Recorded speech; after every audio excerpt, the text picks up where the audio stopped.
మనతో పాటు బీఆర్టీయూ రాష్ట్ర అధ్యక్షుడు వేముల మారన్ ఉన్నాడు. మాట్లాడదాం. ఈ నెల 24 నుంచి కూడా రాష్ట్ర వ్యాప్తంగా ఆటోలు అండ్ క్యాబ్కు సంబంధించినటువంటి అన్నీ కూడా నిలిపివేస్తాము సేవలంటూ కూడా వారు పడుతున్నటువంటి సమస్యలు రాష్ట్ర ప్రభుత్వము పట్టించుకోవట్లేదు, స్పందిస్తలేదంటూ కూడా వీరందరూ కూడా ఒక నిర్ణయం తీసుకున్నారు. దానికి సంబంధించి మాట్లాడించే ప్రయత్నం చేద్దాం.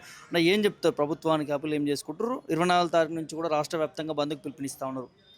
ముందుగా మీ మీడియా ద్వారా ఈ రాష్ట్ర ఆటో కార్మిక సోదరులకు ప్రభుత్వానికి విజ్ఞప్తి ఏంటంటే, మొదటిగా ఆటో వాళ్లకు ఏదైతే ఈ నెల 24న అంటే 23 అర్ధరాత్రి నుండి నిరవధిక సమ్మెకు రాష్ట్ర వ్యాప్తంగా ఆటో బంద్కు పిలుపునిచ్చినామో, ఈ బంద్లో ఆటోతో పాటు క్యాబు, స్కూల్ వ్యాన్ డ్రైవర్లు ఈ 3 రంగాలు కలిసి వస్తున్నాయి. మా సమస్యల పరిష్కారానికి డిమాండ్ పెట్టినాం. ఈ రాష్ట్ర ప్రభుత్వం తక్షణమే చర్చలకు పిలిచి మా సమస్యలు పరిష్కరించాలని మేము ముందే చెప్తున్నాం. వీరు పరిష్కరించిన ఎడల, పిలువని ఎడల ఉట్టిగానే ఒక శాఖకు మంత్రి అయి ఉండి ప్రభుత్వంలో ఉండి చిన్న చిన్న వీడియోలు చేసి మేము మీ సమస్యలు పరిష్కరిస్తున్నాం, ఆటో డ్రైవర్లకు శుభవార్త చెప్తున్నాం, ఇలాంటి తప్పుడు వాగ్దానాలు చేసే మీరు అధికారంలోకి వచ్చారు. మళ్ళీ సమ్మెకు పోయినప్పుడు చోటపాట సంఘాలను పిలిచి, విజిటింగ్ కార్డు సంఘాలు, ఏదైతే ఆర్టీఓ ఆఫీస్లో ఫైల్ వేసుకుంటారో అట్లాంటి సంఘాలను పిలిచి ఈ సంఘాలు చెప్తేనే మా దృష్టికి వచ్చిందని చెప్పడం అనేది ఒక మంత్రి స్థాయిలో సరైనది కాదని చెప్పి నేను ఒక ఆటో యూనియన్ రాష్ట్ర అధ్యక్షునిగా, జేఏసీ నాయకునిగా చెప్తున్నా. మేము మాత్రం 24న సమ్మె సంపూర్ణంగా నిర్వహిస్తాం. ఆల్రెడీ రాష్ట్ర వ్యాప్తంగా అనేక ప్రాంత జిల్లాలలో అనేక కార్యక్రమాలు నిర్వహిస్తూనే ఉన్నాం. దాంట్లో భాగంగానే ఇవాళ తెలంగాణ భవన్లో పార్టీ ఆఫీస్ నుంచి కూడా మా భారత రాష్ట్ర ట్రేడ్ యూనియన్గా సంపూర్ణమైనటువంటి మద్దతు ఈ సమ్మెకు పిలుపునిచ్చినాం. కాబట్టి మా సమస్యలు పరిష్కరించే వరకు ఈ పోరాటం కొనసాగుతుందని చెప్పి ఈ సందర్భంగా తెలియజేస్తున్నాం. ఏం డిమాండ్లు పెడుతున్నారు ప్రభుత్వం మీద? మీరు పెట్టేటటువంటి కీలక డిమాండ్లు ఏంటి? దాని గురించి ఏం చెప్పండి. ప్రధానమైన కీలకమైన డిమాండ్ ఏంటంటే, ఆల్రెడీ ఫ్రీ బస్సు పథకం వల్ల ఆటో కార్మికులకు 60-70% వాళ్ళ ఉపాధి కోల్పోయి ఆర్థిక ఇబ్బందులతో ఆత్మహత్యలు చేసుకుంటారు. మరి ఫ్రీ బస్సు వలన ఇబ్బందికి వెళ్ళినప్పుడు ఏదైతే మీరు 12,000 ఆర్థిక సాయం చేస్తాం ఆటో కార్మికులకు అని చెప్పి వృత్తి కింద ఇస్తామని చెప్పారో, ఆ 12,000 హామీ 3 సంవత్సరాలు గడిచిపోయింది. వెంటనే ఆ 12,000 3 సంవత్సరాల బకాయి అంటే ఒక ఆటో డ్రైవర్కు 36,000 వస్తాయి. ఆ 36,000 రూపాయలు ఇవ్వాలని చెప్పి మేము ఈ ప్రభుత్వాన్ని డిమాండ్ చేస్తున్నాం. రెండోది, పెరిగిన నిత్యావసర ధరలు. అంటే ఎంతసేపు మేము ప్రజలకు భారంగా అనివద్దాడు. మేము ప్రజలమే, మేము కూడా ఉప్పు పప్పులు కొనుక్కు తింటాం, స్పేర్ పార్ట్లు కొంటాం, పెట్రోల్ పోస్తాం, డీజిల్ పోస్తాం, గ్యాస్ పోస్తాం. అంటే లక్షలాది మందికి ఉన్నటువంటి ఆ డ్రైవర్లు అనేక రకాల ఫీల్డ్ వాడుతున్నాం. మరి మాకు కూడా 14 సంవత్సరాల కొంత రేట్ ఇవ్వాలి లేదు కదా. కాబట్టి పెరిగిన నిత్య ధరలకు అనుకూలంగా ఆటో మీటర్ ఛార్జీలు గ్రేటర్ హైదరాబాద్ పరిధిలో ఉన్నటువంటి మీటర్ సిస్టమ్ ఏదైతుందో అది పెంచండి.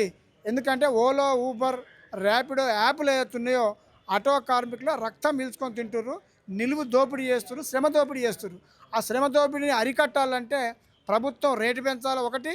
రెండోది, ప్రభుత్వం ఒక యాప్ తీసుకొచ్చి ఆ దోపిడీ నుండి కాపాడాలని చెప్పి మేము ప్రభుత్వాన్ని డిమాండ్ చేస్తున్నాం. ప్రభుత్వం కూడా ఇక్కడ ఎలక్ట్రిక్ వెహికల్స్ కూడా తీసుకొస్తామంటుంది. సో ఇప్పుడు ఎవరైతే పాత ఆటోలు ఉంటే వాటిని మార్చుకొని ఎలక్ట్రిక్ వెహికల్ కోసము 1,50,000 వరకు కూడా సహాయం చేస్తామనేది ప్రభుత్వం చెప్తా ఉంది. మంత్రి పొన్నం ప్రభాకర్ కూడా చెప్పినట్టు తెలుస్తుంది. ఎట్లా చూస్తారు? ఇప్పుడు వాళ్ళు మేము ఒకటి అడుగుతూ వాళ్ళు ఒకటి చెప్తారు. అంటే వాళ్ళకి ఆదాయం వచ్చే పని చెప్తారు. ఇప్పుడు 200 కోట్లు బడ్జెట్ ఎవరు పోతుంది? అది ఎవరైతే కాంట్రాక్ట్ రిటో ట్రీట్మెంట్ అని ప్రైవేట్ వ్యవస్థ ఉంది, దానికి ఒక బోర్డు ఉంటుంది. 200 కోట్లు అలా పెడతారు, ఏదో పాత పనులకు ఆలోటి పెడతారు, ఆ డబ్బులన్నీ లేపేస్తారు. అది కాదుగా మాకు కావాల్సింది. సంక్షేమ బోర్డు అడిగినాం. సంక్షేమ బోర్డు అనేది ఒక ఆటో కార్మికుడే కాదు, ఆటో మోటార్ రవాణా కార్మికులు, క్యాబు, లారీ, ఆటో, ఈ ట్యాక్స్ ప్లేట్ మీద ఆధారపడి బతికే వాళ్ళు ప్రతి డ్రైవరు ఇవాళ 20 లక్షల మంది ఉన్నారు. ఇవాళ 50 లక్షల మంది కుటుంబాలు ఈ రవాణా రంగాన్ని ఆధారంగా చేసుకొని కుటుంబాలు పోషించుకుంటున్నారు. వాళ్ళందరికీ ఆధారం ఏంటంటే సంక్షేమ బోర్డు కావాలి. ఆ సంక్షేమ బోర్డు అనేది ఇస్తే మాకు కావాల్సిన బెనిఫిట్స్లు, చనిపోయినా, ఏదైనా యాక్సిడెంట్లో పోయినా, జ్వరం వచ్చినా, గర్భిణీ స్త్రీలకు కానీ ఏదైతే ఇప్పుడు బీఓసీ అని చెప్పి భవన నిర్మాణ కార్మికులకు ఏ పద్ధతిలో ఇస్తున్నారో ఆ పద్ధతిలో మీరు సెస్ రూపంలో, ట్యాక్సీల రూపంలో మేము డబ్బులు కోట్లాది రూపాయలు మేము ట్యాక్సీలు కడుతున్నాం. దాంట్లోకి వెళ్ళి ఏమంటున్నాం, మీరు సపరేట్గా బడ్జెట్ కట్టాల్సిన అవసరం లేదు, సెస్ రూపంలో మీరు వసూలు చేయని చెప్తున్నాం. ఇక్కడ మేము ఆ పెట్రోలు, డీజిలు, గ్యాసు, లేదా మేము స్పేర్ పార్ట్సు, ఫైనాన్సు, బండ్ల కొనుగోలు, దాన్ని సెస్ వసూలు చేయమంటున్నాం. సపరేట్ ట్యాక్స్ పెట్టమని జిఎస్టీ ఇస్తలేరా? జిఎస్టీ లెక్కనే దాంట్లో ఇంకో ఆటానో రూపాయి పెంచి మాకు సెస్ రూపంలో ఒక బోర్డు తయారు చేస్తే అది జీవితకాలం ఏ ప్రభుత్వం వచ్చినా ఏ ప్రభుత్వం వచ్చినా దాని బోర్డు ఆ కమిషన్ పర్మనెంట్గా ఉండిపోతుంది. ఆ పని చేయంటున్నాం మేము. ఎందుకు ఏమంటున్నావు? నువ్వు చెప్పిన వాడు ఏమంటున్నాం? వేరే వాళ్ళు ఎందుకు అడుగుతున్నావు? నువ్వు చెప్పినావు కాబట్టి ఏమంటున్నావు. అది చేయకపోతే ఏమైంది అంటే వందలాది మంది ఇప్పటికీ 3 ఏళ్ల కాలంలో 210 మంది అఫీషియల్గా ఆత్మహత్య చేసుకున్న రికార్డు ఉంది. ఇంకా అనఫీషియల్గా అనేక మంది చచ్చిపోయారు. కాబట్టి మేము ఇది డిమాండ్ చేస్తున్నాం. ఈ 3 ప్రధానమైన చెప్పకుండా వీళ్ళు మేము ఒక ఇండియన్ పొల్యూషన్ మేము కాదా? పొద్దున్న లేస్తే ట్రాఫిక్ పోలీసు వాళ్ళు ఆటో డ్రైవర్ ఇద్దరే రోడ్డు మీద ఎక్కువ ఉంటారు పొద్దున్న నుంచి రాత్రి దాకా. మేము ఎంత పొల్యూషన్ తీసుకుంటాం? ఈ 60 సంవత్సరాలకు 65 సంవత్సరాలు చనిపోతున్నారు పొల్యూషన్ వల్ల. మేమెందుకు కోరుకోం? నువ్వు వేలాది బండ్లు లక్షలాది బండ్లు వద్దంటున్నాం. సబ్సిడీ మీద పాత బండ్లకు పెట్టుకుంటే ఏం లాభం? బండి రేటు అది 50,000 ఉండదు. నువ్వు ఎక్స్చేంజ్ చేసుకో ఇంజన్ అంటే దాని బాడే చక్కగా ఉండదు. దానికి ₹1,00,000 ఇచ్చే లాభం. ₹1,00,000 కొత్త ఆటోలకి 1,00,000 బండ్లు రిలీజ్ చేయి. నువ్వు వద్దంటే వ్యతిరేకిస్తే అడుగు. నువ్వు ఆ పని చేయకుండా ఎన్నో 5-6 వేల బండ్లు ఎక్కడో ఉన్న మూలకున్న బండ్లను పట్టుకొచ్చి మేము 1,50,000 సబ్సిడీ ఇస్తున్నాం మాటలు చెప్తే ఎట్లా? అది మీ ముఖ్యమంత్రి దేవుళ్ళ మీద ఒట్లేసి అనేక స్కీములు చెప్పి ఒక్క ఒట్టు అమలు కాలే, ఒక స్కీమ్ అమలు కాలే. ఇక నువ్వు ఉట్టిన వీడియోలు విడిచి మేట నమ్ముతాం? మేము అట్లా నమ్మం. సమ్మె బరాబర్ పెడతాం.